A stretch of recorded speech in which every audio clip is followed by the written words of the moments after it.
What happened? Ugh. So, we, in the middle of a video, Apple does what it is really good at. Sorry for the lighting. Baby's not allowed in the room right now, and the sun just went down. So I lost all of my natural lighting. God, that's a beautiful sunset. Also, I know that there was an extra patio table out there and my buddy's supposed to pick it up. In the meantime, we'll get rid of the natural light and get some of this artificial nonsense. So I was in the middle of telling you guys the Nissan project. It's gonna be an edit and I will finish all of the things and hopefully it makes sense when I mash it all together. But if there's a little bit of a lag, it's because I'm new at this and also because I don't know why I hate Apple so much, but I keep buying them. I don't know why.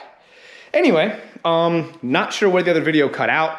My phone won't even let me look at the video because it's saying there's not enough storage. So the whole thing kind of froze up. I got to go delete some things, move things to my laptop, yada, yada, yada. But anyway, 2006 Nissan 350z. It has the VQ35DE swap. So we got rid of the Rev Up, the guy that I bought it from, and nothing's wrong with the motor except for the timing chain tensioner is worn out. The car's got about 60,000 miles on it. So what we're gonna do is, in this box right here, I've got all things timing kit.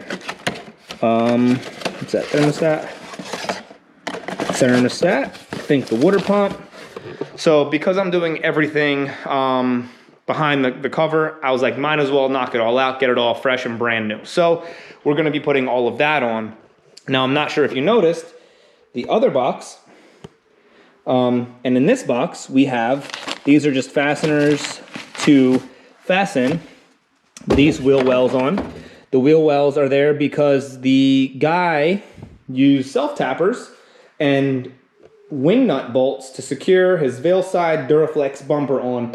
And if it was the actual Veilside kit, it'd probably be different.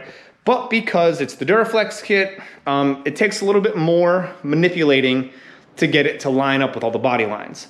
Not sure how this person went about doing it, but the body lines are not the way they need to be. So as a part of this whole process, over the next week, I will be correcting the body lines, as you can see on this side, nice and smooth all the way down, across. Everything looks good there. On this side, it kind of flares out here. It doesn't mesh with the door down here. And then up here, you can see that this lip should be down and tucked into that. But we'll try to correct everything the best we can.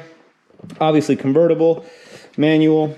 We put the doubled in Pioneer radio in, kicker speakers all the way around. I fabricated these tweeters up here. And the only thing that this car needs for the audio system is a sub, because I didn't realize this was the Grand Touring.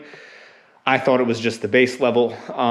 Because of the paint job, throws everything off. But when I pulled the VIN after I got home, and after I did that install on the kit, I was removing some things out of the trunk and I noticed the Bose amplifier. And when I noticed the amplifier, I was like, this isn't the base model. So it has the Bose amp in it and it had aftermarket speakers back up a little bit. That's why I took those out. I actually had to put one of these in. I've got the door that goes here, should be here Monday. And then those wires that are hanging out is because I'm gonna rig a nice little system. Stay tuned for that. And you'll see all the things that went into my reasoning behind leaving those wires long and out. And hopefully it looks as good as I think it will when I'm done. And it's as practical as I'd like it to be. Going back to issues with the car, the guy had an eBay. Hello. All right, bug. All right, you can come in on the video. So the guy had an eBay intake on it that was pressing up against the high side line on the refrigerant. And so it had no refrigerant in it, no AC. We live in Florida. That's not a good thing. and this car was for my fiance, and so I wanted her to have AC, obviously, so she could have fun whenever she had the top up during rainy seasons, which is most of the year here. Anyway, I took that cold air intake, or I don't even know if it was cold air, it was just crappy, but I took that system out. I replaced it with the Z1 Motorsports cold air intake that is properly mounted. I fixed the AC system, pressure tested it, refilled it. AC works great. We were having an issue with the PCM not communicating because I was unaware that this was the DE and not the rev up. The DE motor does not have camshaft position sensors on the exhaust cams. It only has it on the intake, I think. I will double check that. I'm tired. I'm sorry, guys. It's been a very long week, and I'm trying to take care of the kid, so he's got all of my attention, like he deserves. But, so, yeah, it only has variable timing on the intake, I'm pretty sure, and the rev up has it on the exhaust, which allows you that extra 500 RPM red line. So I have the motor that came with this car, but the wiring harness and the PCM for the rev up were still in it. I was unable to start it for a little bit. I thought it was an ABS issue concern because all the codes I got were APS immobilizer related, and all that stuff was together. I called a local tuner that tunes VQ motors, and he explained to me that there is a chance, because during this process I figured out that the wrong engine was in the car. He told me that there's a chance they didn't replace the PCM, and that if I disconnected the battery, if there was anything like temporarily set on it, then it would have reset itself and I would have had to reflash that PCM. And I said, that doesn't make a bunch of sense. So I looked at the numbers, gave them to the guy. He told me that this PCM cannot actually be tuned to read the DE motor, and it should have never actually started in the first place. With that being said, I had two options. I had the option to either pull this motor that I know runs, and the only issue with it is the the timing chain tensioners. Holy crap. The timing chain tensioners are bad, and I had the timing kit already. It's somewhere around an 8 to 9 hour job is what it pays, so probably 1 day of work to do that.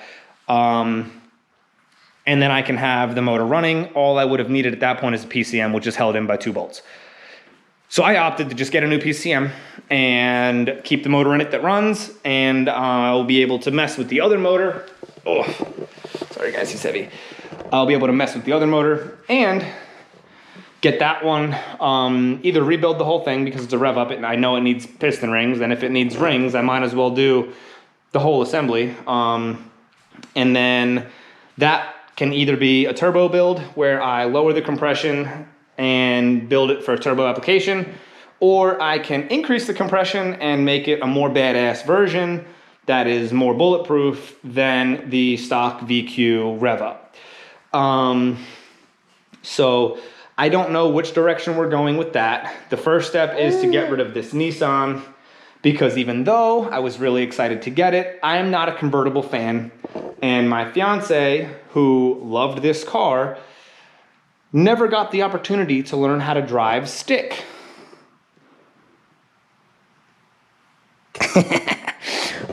So we had our son, and then we ended up getting pregnant again, accidentally, but COVID's a bitch, I guess. He's excited. We're all excited. We're very happy that we're having a daughter. She's due in May, so that'll be another awesome journey. And the best part about it is most of his things are unisex, so we didn't really have to get much.